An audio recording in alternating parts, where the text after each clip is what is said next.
In Uganda, African heads of Supreme and Constitutional Courts are meeting to discuss issues of human rights and the continent's judiciary under the adjudication of the African Court on Human and People's Rights.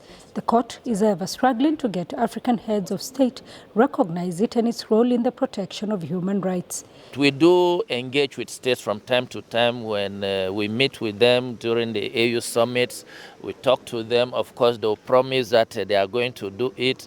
But it's a long process, but we are still encouraging states to do that, because when we have universal ratification, when we have universal deposit of the declaration, it gives the court universal legitimacy, because it will mean that every citizen or everyone resident on the continent can access the court.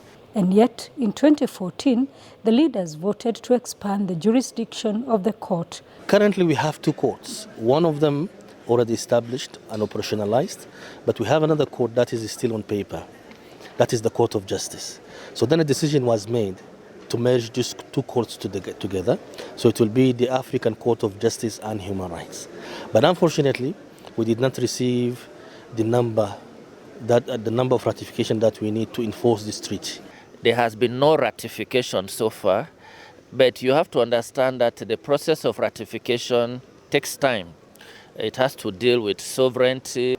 While African governments have been quick to criticize the International Criminal Court for apparently targeting its leadership, the continent's leadership commitment to African solutions for African problems, and especially scrutiny by its own judiciaries, has come to question. So, are African leaders afraid of accountability? I don't want to say they are afraid of scrutiny. Maybe because the court makes legally binding judgments. Maybe that is why they are a bit reluctant to come before the court.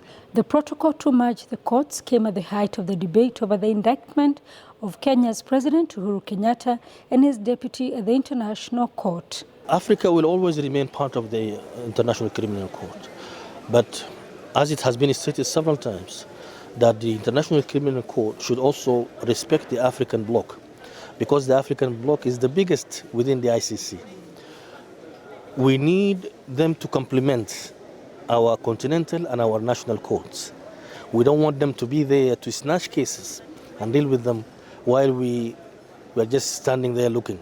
For now, the legal minds meeting here hope to come up with uniform ways of dealing with human rights issues on the continent as the court prepares to nudge African governments at the AU summit in January to prove to citizens that they care about the continent's human rights issues. Sarah Kimani, SABC News, Uganda.